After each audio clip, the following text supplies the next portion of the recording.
Settle in with me as we journey back to a time when the wind itself was a predator and the sprawling, untamed expanses of the northern plains held no mercy for those who misunderstood its nature. Stay with this story because hidden within the frozen earth of the late 19th century lies a profound lesson about the quiet triumph of forgotten wisdom over the loud, dangerous arrogance of conventional thought. Let us know in the comments below if you have ever had to rely on an old family secret to solve a modern crisis, for the tale we are about to explore speaks directly to that enduring human experience. It was the autumn of 1883 in the Dakota Territory, a landscape that demanded absolute submission from the men and women who dared to carve their lives into its soil. The horizon was an unbroken line of bruised violet and pale gold, a beautiful but deceptive expanse that offered no natural windbreaks, no sheltering forests, and no forgiveness. Here, the environment was not merely a backdrop, it was a relentless physical entity, an antagonist with a will of its own that made daily survival a constant, grueling struggle. The wind did not simply blow across the prairie, it hunted. It scoured the tall grass, rattled the thin window panes of the hastily erected farmhouses, and whispered constant threats of the deep, killing cold that was soon to follow. In the burgeoning settlement of Oak Haven, a rigid philosophy governed the minds of the pioneers. They were a proud, determined people who believed that civilization meant conquering nature through brute force and sheer defiance. Their conventional wisdom dictated that a proper home must stand tall and visible, a monument to human endeavor thrust upward into the sky. They built two-story timber frame houses, mirroring the architecture of the sheltered eastern valleys they had left behind. They hauled expensive milled lumber hundreds of miles across the plains, erecting structures with high ceilings, large windows, and steep roofs. To combat the inevitable winter cold, they relied entirely on massive cast-iron stoves, feeding them endless cords of costly hardwood and coal. Their strategy was fundamentally reactive and confrontational. They would fight the freezing temperatures by generating an overwhelming localized inferno in the center of a thin wooden box. They did not understand that by elevating their homes, they were exposing six sides of their dwellings to the freezing air, turning their proud houses into highly efficient heat exchangers that bled warmth into the howling wind faster than any fire could replace it. Among these proud settlers lived Henrik, an immigrant from the deep, ancient forests of Bavaria, a man who possessed a very different understanding of the world. Henrik was a quiet, observant man with hands like weathered leather and eyes that seemed to constantly measure the unseen forces of nature. He did not build a tall timber house when he arrived on his allotted quarter section of land. Instead, he spent his first 3 years living in a modest sod structure while he meticulously surveyed a rocky, south-facing hill on the far edge of his property. The townspeople mocked him relentlessly. They called him a backward peasant, a mole man who lacked the ambition to raise a proper American home. Alderman Silas Thorne, the town's wealthiest merchant and the arbiter of local taste, frequently used Henrik as a cautionary tale of old-world ignorance. But Henrik ignored their laughter. He possessed specialized, non-traditional knowledge passed down through generations of alpine survivors. He understood the fundamental principles of thermal mass, passive solar collection, and earth sheltering long before those terms would be codified in modern architectural textbooks. He knew that the earth, when properly harnessed, was not a cold grave, but a massive stabilizing thermal battery. Henrik had spent 2 grueling summers secretly excavating the site of that rocky hill. He did not merely dig a hole, he engineered a sophisticated subterranean refuge. But Henrik passed away suddenly in the late summer of 1883, leaving behind his 19-year-old daughter Clara. Clara had been his shadow, absorbing his quiet lessons, learning the properties of stone and soil, and understanding the fluid dynamics of air and heat. She was a young woman of quiet resilience, possessing a deep methodical determination that the loud, blustering townsfolk entirely underestimated. When her father died, the debts he had incurred to purchase his land and farming equipment fell squarely upon her shoulders. Alderman Thorne, who held the promissory notes, wasted no time. Citing her inability to work the large farm alone and eager to consolidate the prime grazing land for himself, Thorne foreclosed on the property. As the first bitter frost of late October hardened the mud of the wagon ruts, Clara was legally cast out, permitted to take only what she could carry in a single handcart. The town watched with a mixture of pity and self-righteous justification as Clara packed her few belongings. They expected her to beg for a position as a scullery maid or to seek charity at the parish house. Instead, Clara turned her handcart away from the town center and pushed it towards the barren, rocky periphery of the property, towards the hill that the community had long deemed worthless. Alderman Thorne sat atop his fine chestnut horse, wrapped in a heavy wool coat, and watched her depart. He laughed softly, a sound devoid of warmth. He genuinely believed that the girl was marching off to die of exposure, driven mad by grief and her father's foolish legacy. He felt a fleeting moment of guilt, quickly suppressed by the pragmatic, ruthless logic of frontier commerce. Let her learn the hard way, the town collectively decided. The plains do not tolerate eccentricities. Clara arrived at the southern face of the hill as the afternoon sun began to dip, casting long, chilling shadows across the prairie. The entrance to her father's dugout was entirely obscured by overgrown scrub brush and a cleverly arranged pile of fieldstones that looked entirely natural to the untrained eye.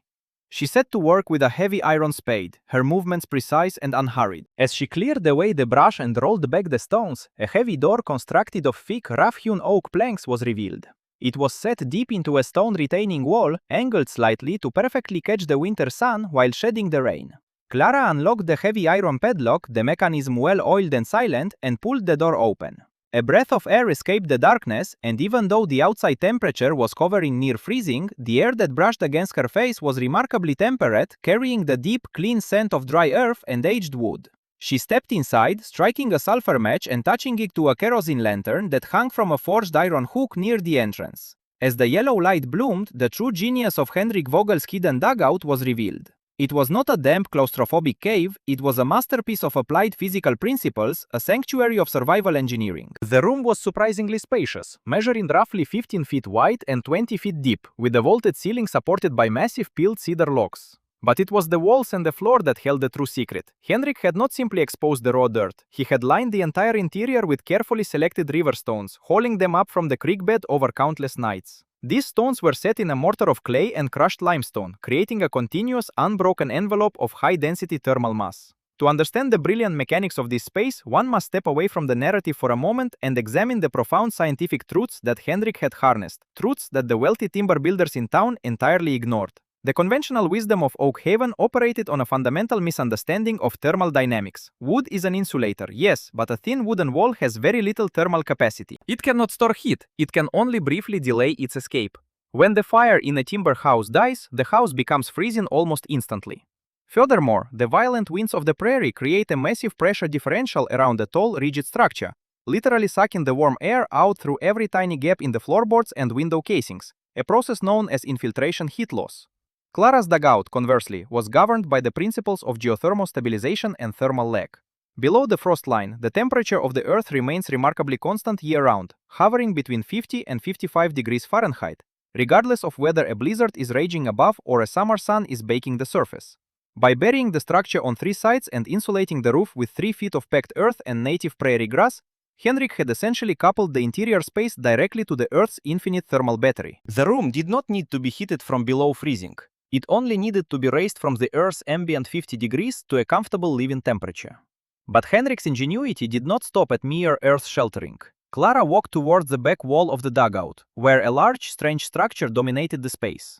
It was a massive curving wall built of dark, dense basalt stones, arranged in a half circle. Nestled within the center of this stone embrace was a small, highly efficient masonry heater, entirely unlike the voracious cast iron stoves used in the town. This heater was designed with a labyrinthine exhaust flue that forced the hot smoke to travel back and forth through the dense stone wall before finally exiting through a small chimney pipe buried in the hillside.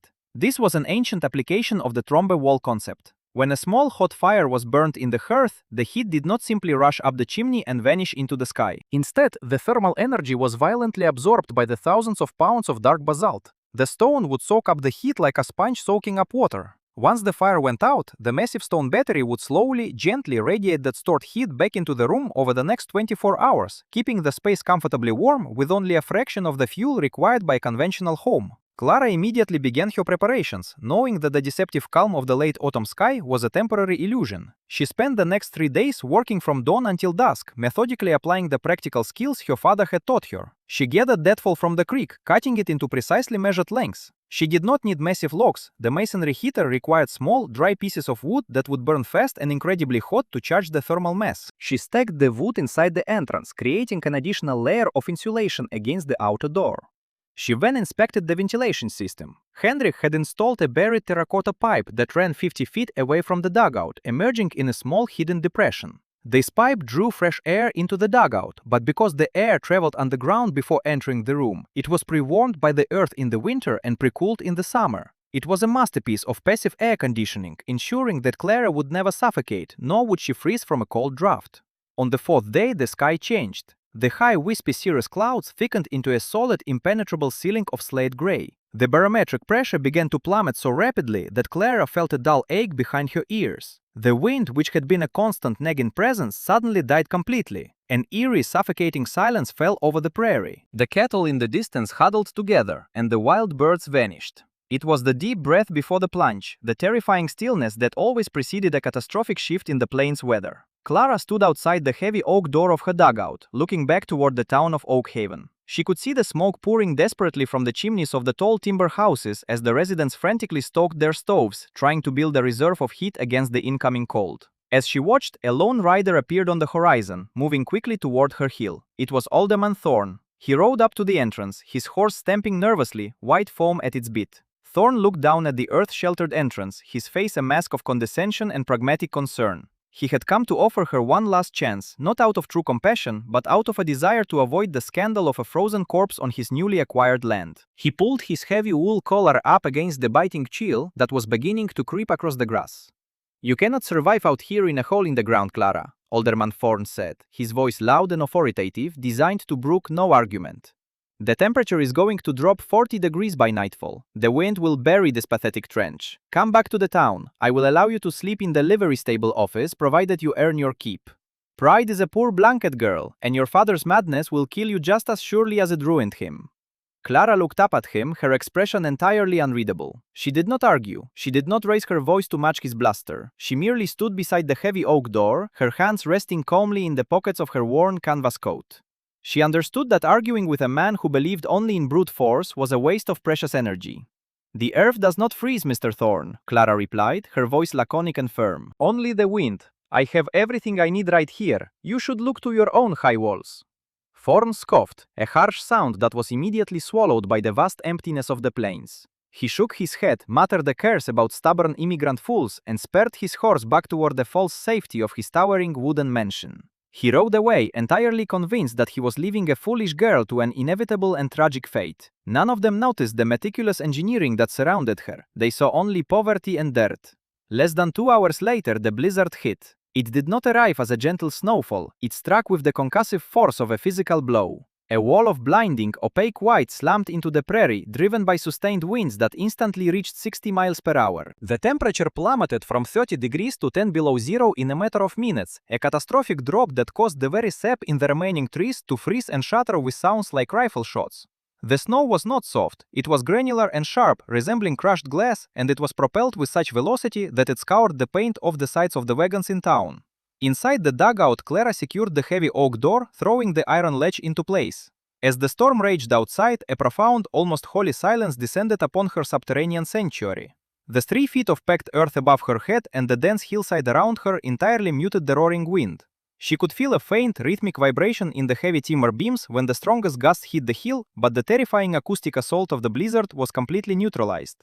She lit a single kerosene lamp and set about her routine. She built a small, intense fire in the masonry heater using dried willow and birch. The fire roared to life, drawing the combustion air perfectly from the underground pipe. She watched as the flames danced behind the small iron grate. For an hour the fire burned fiercely, and the dark basalt stones of the massive curving wall began to absorb the thermal energy. When the wood had burned down to glowing white coals, Clara sealed the flue damper, trapping the heat entirely within the stone mass. She did not need to constantly tend the fire. She did not need to chop wood through the night. The heavy lifting had already been done by her father's design. Clara prepared a simple meal of dried beef and beans over a small spirit lamp, the air inside the dugout remaining fresh and perfectly balanced. As the night deepened, the true magic of the thermal mass revealed itself. The massive stone wall, now fully charged, began to gently radiate a soft, pervasive warmth into the room. It was not the harsh, skin-drying heat of a cast iron stove, which scorched the front of the body while leaving the back freezing. It was an enveloping, even warmth that seemed to seep into her very bones. The interior temperature of the dugout stabilized at a comfortable 65 degrees, while outside the ambient air plunged to 25 below zero, with wind chills dropping into the deadly, unfathomable depths of 60 below. Clara wrapped herself in a woolen blanket, read a chapter from her father's worn book of poetry, and fell into a deep, restful sleep, entirely protected by the earth that society had mocked. The contrast of fates between Clara's quiet sanctuary and the town of Oak Haven was stark and horrifying. In the towering timber houses, the blizzard was an existential nightmare. The wind tore at the wooden siding, finding every microscopic gap in the window casings and floorboards. The pressure differential created by the howling gale acted like a giant vacuum, actively sucking the warm air out of the houses and replacing it with lethal sub-zero drafts. Alderman Thorne paced the floor of his large expensive home wrapped in 3 layers of wool, his breath pluming in white clouds within his own parlor. His massive cast-iron stove was roaring, glowing a dull, dangerous cherry red, yet the heat it produced was instantly stolen by the wind. If he stood directly next to the stove, his trousers felt as though they might catch fire, but if he moved 5 feet away, the water in his drinking glass was freezing solid. The house groaned and shrieked, the timber frame flexing terrifyingly under the assault of the wind. Thorne and his family were forced to retreat into a single interior room, dragging mattresses to the floor and piling every blanket they owned over themselves. They burned through their carefully hoarded supply of oak and coal at an alarming rate, feeding the stove every 20 minutes just to stave off frostbite. By the second day of the blizzard, the situation in Oak Haven grew desperate. The snow drifts had completely swallowed the first floors of the houses, and the wind had packed the snow so densely that it was like concrete. Families were trapped inside their freezing wooden boxes. Exhaustion set in as men and women took shifts, staying awake around the clock to feed the fires, knowing that if the stove went cold for even an hour, death would quickly follow. The conventional wisdom, the belief that one could simply overpower the winter with enough burning wood, was crumbling under the relentless reality of the storm. They were fighting nature on its own terms, and they were losing. The storm raged for 3 continuous days and nights, a whiteout of unimaginable ferocity. And then, on the morning of the 4th day, the wind finally broke. The howling ceased, replaced by a crystalline piercing silence. The sky cleared to a brilliant, agonizingly bright azure blue, and the sun rose over a landscape that had been entirely transformed. The prairie was gone, replaced by a rolling ocean of blinding white dunes, sculpted into alien shapes by the wind. Clara awoke to the silence. The air inside the dugout was still a comfortable 58 degrees, the massive stone wall having slowly released its final reserves of stored heat over the last 12 hours. She stretched, dressed in her heavy canvas coat, and walked to the entrance. She opened the inner door and pushed against the heavy outer oak door. It resisted, blocked by a massive drift. Clara calmly retrieved the short-handled shovel her father had specifically designed for this purpose, stored perfectly within reach of the doorway. Because the door opened inward, she was able to systematically carve away the snow, pulling it inside and melting it in a large copper kettle over the masonry heater for drinking water. It took her an hour of methodical labor to tunnel her way up to the surface. When she finally broke through and climbed out onto the hard-packed crust of the snow, the brilliance of the sun nearly blinded her. She stood on the crest of her hill, breathing in the painfully cold, pure air. She looked toward the town. Oak Haven was buried. Only the second-story windows and the chimneys of the tall timber houses were visible above the massive, undulating drifts. Smoke was still trickling from a few chimneys, but it was thin and weak, a sign that the fuel supplies were critically low. Clara did not gloat. She did not feel a sense of vindictive triumph. She felt only a quiet, solemn responsibility. She retrieved a pair of white wooden snowshoes her father had crafted from bent ash wood, strapped them to her boots, and began the long trek across the frozen surface toward the town. It took her 2 hours to cross the distance that usually took 20 minutes. When she arrived at the second-story window of Alderman Thorne's house, she found a scene of utter desperation. She tapped on the glass. Inside, Thorne, his face pale and drawn, his lips tinged with blue, looked up in absolute disbelief. He stumbled to the window, his hands shaking so violently he could barely operate the latch. When he finally pulled the sash open, a blast of freezing air entered the room, which was barely warmer than the outside. "My God, Clara," Thorne whispered, his voice hoarse and broken, staring at her as if she were an apparition.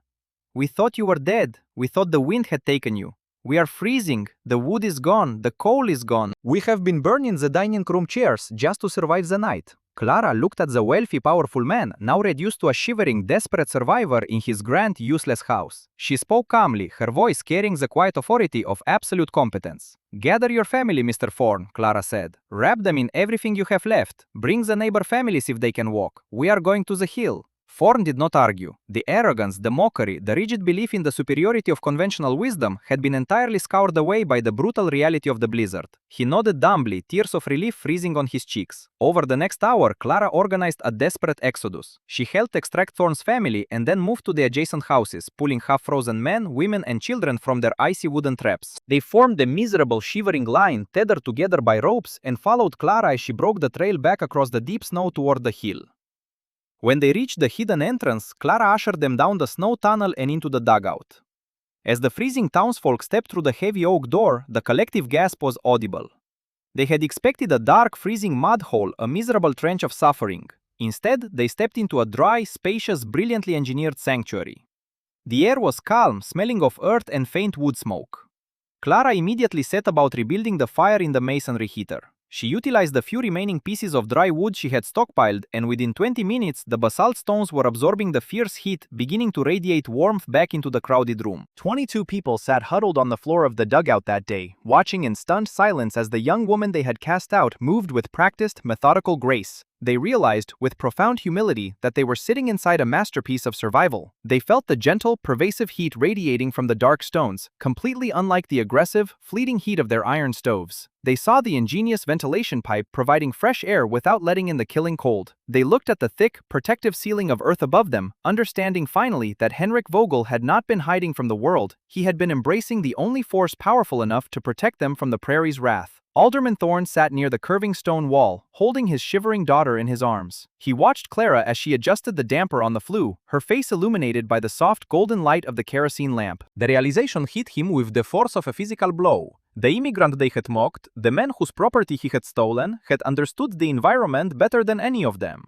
Henrik's eccentricities were not madness, they were the application of ancient, brilliant physical principles. And this young woman, whom they had sent out to die, possessed more practical knowledge and resilience than the entire town council combined. "You saved us, Clara," Thorne said, his voice echoing slightly in the quiet, earth-sheltered room. The silence that followed was heavy with unspoken apologies, a collective acknowledgement of their own foolishness. Clara did not stop her work. She did not seek their praise. She simply looked back at the wealthy banker and offered a short, definitive statement of principle. "The earth provides for those who understand how to ask, Mr. Thorne," Clara replied softly. "We fight the wind and we lose. We use the earth and we live." The survivors remained in the dugout for 2 more days, while the sun slowly melted the superficial crust of the snow, allowing a larger rescue party from a neighboring settlement to reach Oak Haven. When they finally emerged from the hill, the dynamic of the town had been permanently altered. The crisis had served as the ultimate test, destroying the flawed conventional wisdom and replacing it with a deep, reverent respect for the unconventional knowledge Clara possessed.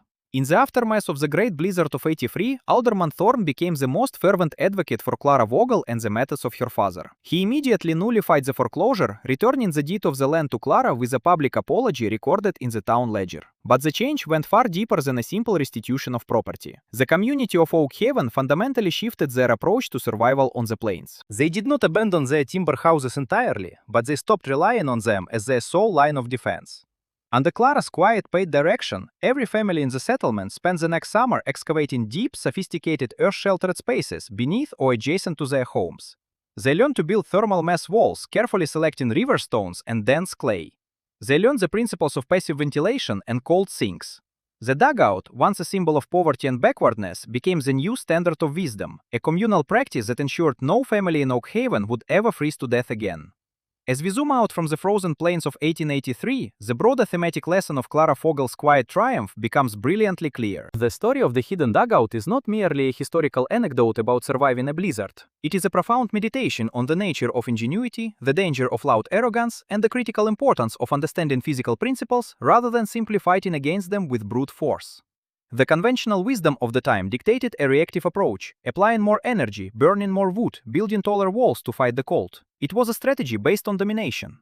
Clara's solution, inherited from a misunderstood father, was proactive and harmonious. It utilized the natural thermal properties of the earth, applying forgotten, old-world knowledge to solve an intractable environmental threat.